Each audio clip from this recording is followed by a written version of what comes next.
Welcome to AEducate, the podcast from Harkness Education. Join us as we delve into the world of education, leadership and innovation, giving listeners fresh ideas, inspiration and unique insights. Whether you're a student, a parent or an education professional, our podcast offers a valuable opportunity to learn from the best and stay informed about the most pressing issues and debates in the world of education. Connect, tune in, AEducate.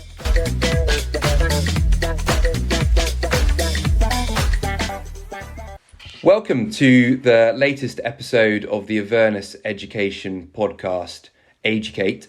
I'm delighted today to welcome onto the programme Chris Nicholls, the Master at Wellington College International School, Bangkok. Chris, thanks very much for joining us today. Oh, thank you for giving me the opportunity to have a chat. I wonder if we could just start by talking a little bit about your own experience and your own journey within schools and leadership specifically. You've held a number of senior roles across the world at the British School of Tokyo, the British School of Wilanow in Warsaw, Poland, and then for anyone listening in the UK, slightly closer to home in Caterham. And I just wonder I suppose it's a rich tapestry of different experiences, but how have working at so many different schools across the world, how has that shaped your leadership style today? The leaders that I worked under, as I was, so the heads of those schools, the more I think about it, the more I realise how much working with them moulded the way that I think when I'm having to make decisions or operate with people. Rob Davitt at Caterham and Ron Stones in Singapore, Mick Farley, who's still around at BST, and a guy called David Williams, who's not so well known on the international circuit. He was a very influential head for me at BST after Mick Farley. Those people, they were all really good heads, and so really good role models for me, as it turned out. And so, I go back to those. I do ask myself the question sometimes: what would they do in this situation? I don't necessarily do it, but I ask myself that question. The other thing that I was thinking about leadership in general, I can remember a number of years ago, I wrote my first kind of education blog post. My education blog is not a thing really, but I do write posts for it occasionally. And my first one was called something like "Stop Leading" or something like that with an exclamation mark, because I felt at the time that everybody was talking about leadership all the time, constant leadership, and everybody was supposed to be a leader, and it seemed to have lost all meaning. It was just a permanent going on about leadership as if it was a particular thing. And of course it is, but ultimately being a leader comes from being a human being. And, whatever you do as a leader, you really ought to have been doing when you weren't a leader. And people who aren't leaders ought to be doing the same thing. I don't particularly see that there's a big distinction between, being a leader and not being a leader.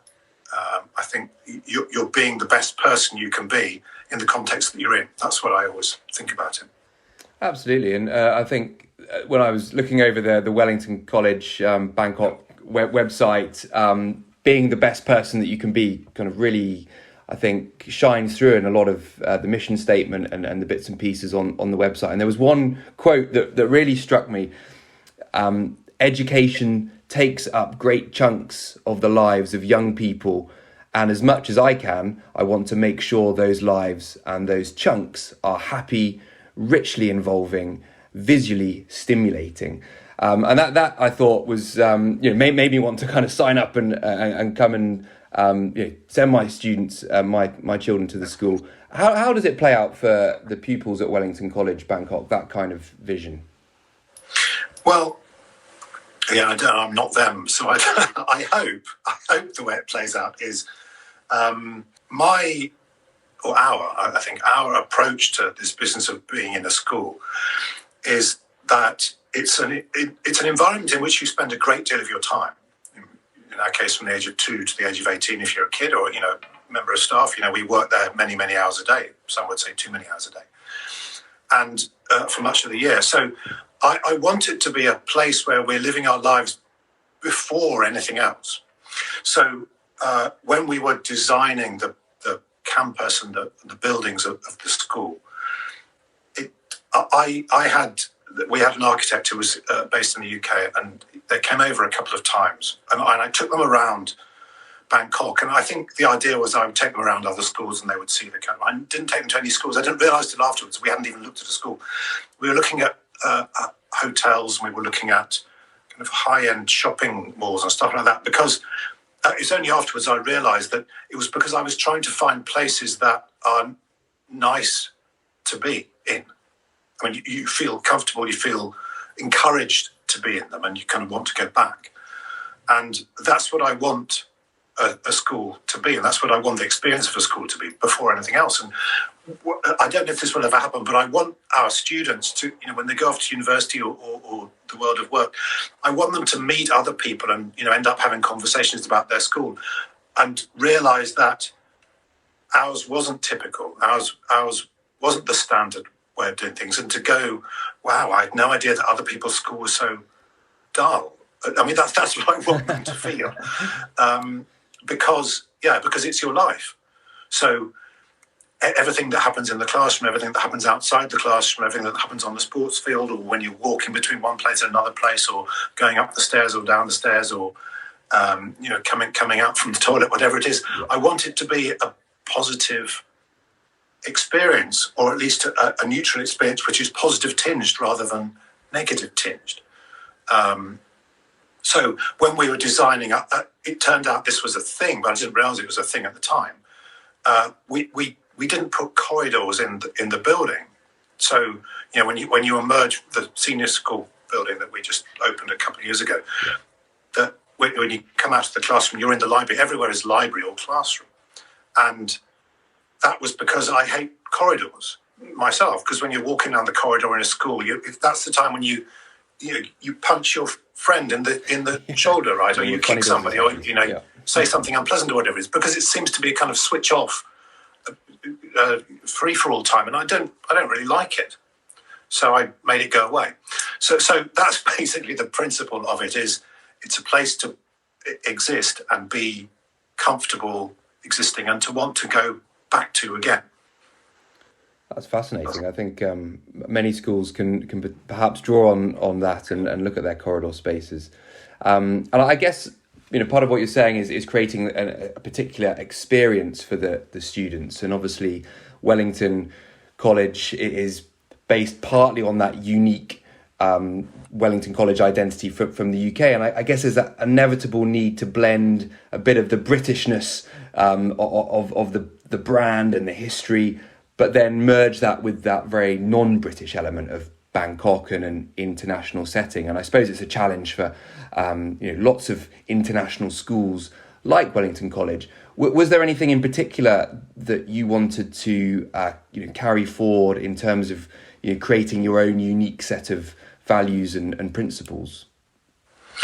Yeah, in a sense, we don't have our own unique set of values and principles, because they come from Wellington, UK. So I mean, that's the basic meaning of being Wellington College rather than not, is that we are contractually obligated to be a version of that thing which is in the UK. And so we have the school values which were just given to us from the UK. The UK school decided on them. I mean, every school has its list of values. I'm not quite sure what the big difference is between them, but they're all basically values. But we have those, and we have that identity. So for me, that's an easy thing to take the principles of the school, the values of the school, and use them as your principles for everything that you do. You're right to say Bangkok is a place with lots of schools, lots of very good British schools. I mean, I don't think there are more good British schools anywhere in the world than in Bangkok, apart from Britain. Yeah. So you might argue Hong Kong, but it's a toss-up. And so there's plenty of choice for parents. They don't have to come to us. there's another good school just across the road. So they choose us because we spend time explaining to them who we are and what we're about and what those values mean and what those principles mean in real life. Does that answer your question? No, it does. And I suppose one particular aspect that I just wanted to ask you about, if I'm correct in saying that this is a bit that has come over directly from the UK, is the Harkness method of teaching and learning. And I wonder if you could just talk a little bit more about that. Harkness was something which Anthony Seldon brought over from the US some years ago to Wellington. Obviously, no longer at Wellington, but still, a very big influence for us.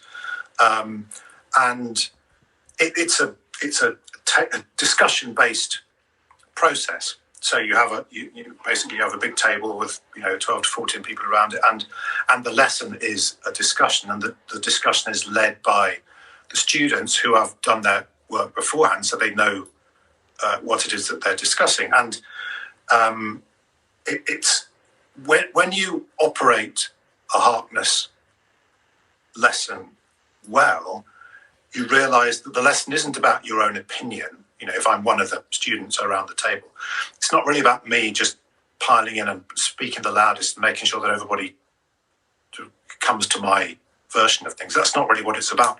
It's a machine which allows all bits of information and ideas and opinions maybe to be inputted, and out the other end comes the sausage. But you didn't know what was going to come out the other end until everybody had inputted.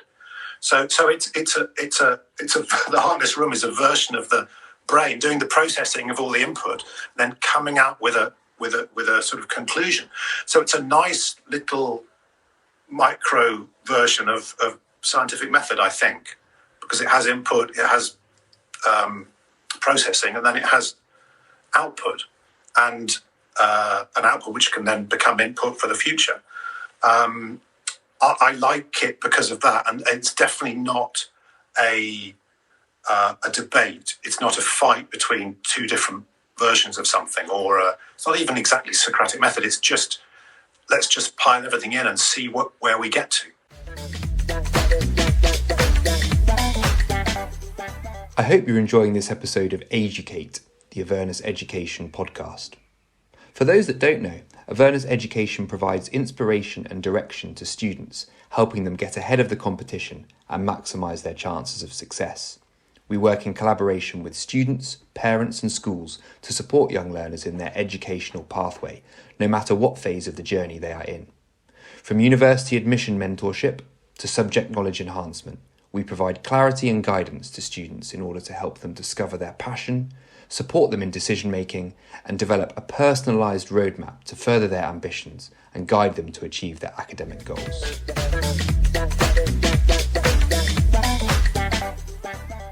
I wonder if I could ask you a question just on sort of staff and teaching. I saw a fantastic advert that got a few comments, I think, about a teaching position at Wellington College, and I wonder if I could read out a short section of that for an English teacher. I am looking for an English teacher who can and wants to discuss 16th century plain style poetry and explain George Eliot's use of death as a device and explore amorality of the satirist's savage indignation and talk about the extent to which the well-made play reinforces the second-class position of women in the 19th century, etc., etc. And I thought it, and I think a few other people that read the ad, I'm sure agreed, a very inspiring way of posting a job advert and certainly helping prospective staff get excited about the job. And I just wondered what your thoughts were on maybe the teaching profession a little bit more broadly, whether the teaching profession is doing enough to recruit, to retain the kind of exceptional teacher that might be attracted to that kind of advert. And I know it's probably a slightly different angle on it from an international perspective, but do you see from your perspective a lot of young, good teachers leaving the profession? Do you find it easy to build a quality team out in Bangkok? When we advertise, we get a lot of applications. And you have to go through them all. You have to try your best to find the the ones which are going to be most suitable for you. And I guess and this is no criticism of these people, but I'd read a lot of very bland applications, and I say it's not a criticism because it's horses for courses. It wasn't what I wanted, but it might well be what somebody else wanted. And I was just tired because I don't think that teaching needs blandness. I don't want it. I don't want somebody that's prepared to fit with whatever I tell them. In a sense, I want somebody who kind of sees what we're up to and likes it, and therefore will go along with it and is passionate and is inspired. So, and I'm an English teacher, so it was easy for me to write that one. I couldn't have written one for physics because I don't know what the things are in physics. But I wanted somebody that thought the way that I thought. That was what that was. No criticism of anybody else. That's what I wanted. The teaching profession in general, I think we don't always do ourselves any favours in the world of education, partly by constantly jumping on bandwagons like there was nothing else other than bandwagons. And I think it annoys people who aren't in education sometimes how quickly we jump on and then how quickly we jump off again and then pretend that wasn't a thing at all. And I think people get annoyed by us. So I don't think that helps. But the bigger question for me, and you'll know this being where you are a little bit, is culturally in the UK, not just in the UK, we have a very low opinion of teachers. And as I say, we partly feed that. But we have a low opinion of teachers. We don't, and I think there's a kind of cultural desire to get our own back on those horrible people who taught us when we were at school. So we despise teachers. And so culturally, I don't think we're supportive. Now, when you go to different parts of the world, and I've spent a long time in Asia during my career, I'm not saying that teachers are put up on an enormous pedestal, but there isn't that kind of general resentment of the profession that I think there is in the UK, or there tends to be in the UK. So, culturally, we're not held in high enough regard, I think, and therefore. It seems like an odd choice for somebody who was capable and dynamic and motivated and proactive to decide, and has got a good degree from a good university. Why would they go into teaching? That seems like a bizarre thing when they could have, gone into something that earned loads of money and gave them much more opportunity to launch themselves into the world and make people sit up and notice. So culturally, I think it's that more than anything that slows us down. As I said, when we advertise in Bangkok, not just me, but the other similar schools, we get inundated with applications. I think a good school name and a good location means people want to come. So we don't have a problem, though I know there is a shortage, generally speaking. Around the world, because there's a lot of schools and not that many teachers. And we do, I have a fantastic staff. We managed to find the ones who can discuss the plain style poetry. So we find them, or they find us. And our staff is unbeatable, I would say. No, thank you. And maybe just picking up on degrees and things being held in a certain regard. Certainly, some of the parents that might be listening to this from places like Hong Kong, there's STEM subjects and sciences are very much at the top of their list, perhaps before they've started exploring other options. But there seems to be a slight sort of drop in interest from students wanting to take subjects that you studied, an English degree, and then an MA in applied linguistics and humanities more broadly. Is that something that you're seeing reflected in sort of the choices and destinations of some of your school leavers? And is that a trend you're at all concerned about? Is it a trend I'm concerned about? Not exactly. When I was at school, which is a long, long time ago, I I did A-levels and I did English, French and German. And the reason I did those three was basically I just wanted to read novels. I mean, I wanted to read literature, and so I could do that in all of them, and so that's all. And I thought that science subjects particularly were dreadful because my view was learning science was all about learning the rules and doing what you were told, which was still isn't really my thing. And sort of the same with maths. There were so many rules and I didn't really want to learn them, and so I didn't want to do what I was told. But it turned out as I got older that I was wrong, that science, being a scientist, is not about doing what you're told.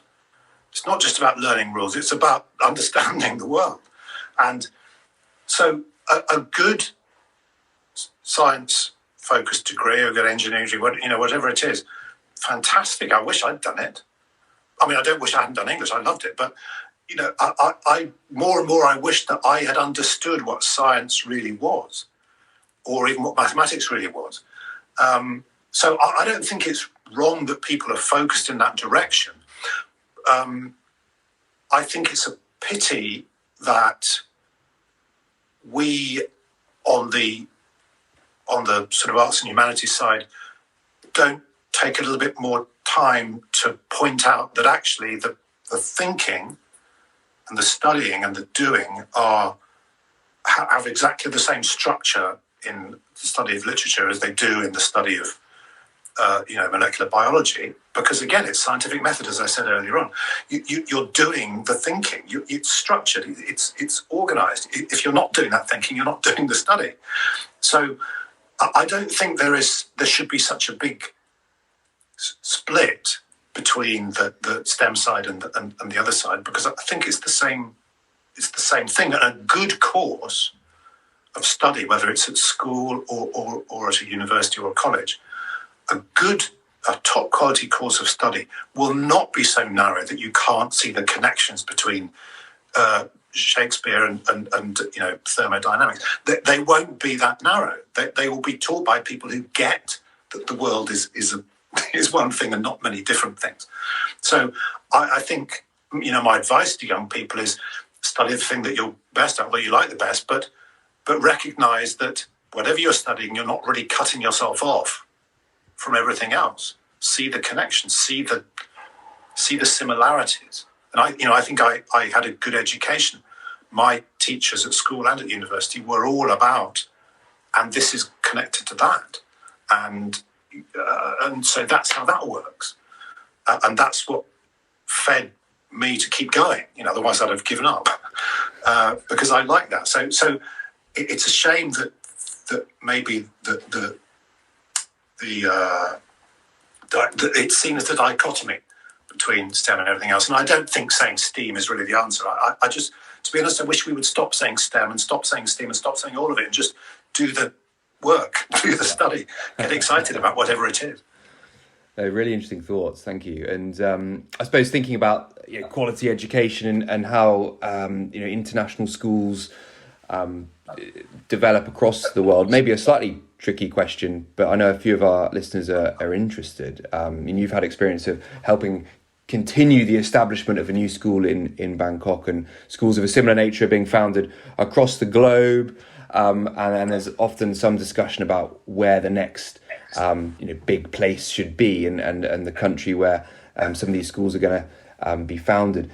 If you were to predict, where do you see the next kind of major hub for British schools in particular, emerging in terms of where they're going to set up their international bases? Well, we're opening in India in a few weeks' time. I know Harrow have gone there as well. I think India is obviously a very exciting opportunity, but that's not really a prediction because they're already happening. Saudi is another one which obviously Saudi Arabia really wants to draw in top quality Western education. Yeah. I don't know. I tend to think that we should, ironically, I suppose now, given the course of recent history, but I think we should be more interested in Europe than we have been traditionally. It's an odd place to work if you're a British teacher, because you get paid very little, but I think that would be very interesting if we were to, having left Europe, if we were to dig back in, because I think there's a lot of fascinating sharing and kind of merging that we could do between strong education systems. And I think that's actually, maybe I shall answer your question slightly obliquely by saying, actually, I think that the new move to bilingual education, by which I really mean bicultural education, may be the direction for the future. So international schools, yes, but more focused on both rather than just one. So, the language and culture of the host place, not just, we always say that, but, actually doing it, but also maintaining the specific language and culture of the home country of the school as well. I think I've been doing some work. Any school that has branches in China knows that that's the only thing you can do at the moment is open bilingual schools. But I've had a look at some of them, and they're really interesting. They're not just kind of second-rate versions of international schools. So I think a new approach to bilingual, where, to be honest, language itself, with artificial intelligence and so forth, being able to speak another language isn't so difficult as it used to be. It's pretty easy. I can speak into this phone that I'm talking to you on, and it will speak to you in another language. It's not that hard anymore. So it's the culture, it's the human, it's the enormous advantage of human being in encountering people who think differently, which is what would make bilingual, bicultural education really exciting, I think. Well, that's really, really interesting. And you've touched a bit on this as we've been talking, but if a young listener was tuning in, perhaps only to the last question here, and you were to give them 3 pieces of advice just in terms of how they could make the most out of their education, wherever they might be, I don't know if you're able just to sum that up in 3 kind of nuggets in terms of how you might advise a student to make the most of their education. Yeah, anybody that knows me will who's listening to this will be irritated because I always say the same things. But the first one I don't always say, but I do say to kids, which is you may as well like something. It's better than not liking it, and you decide.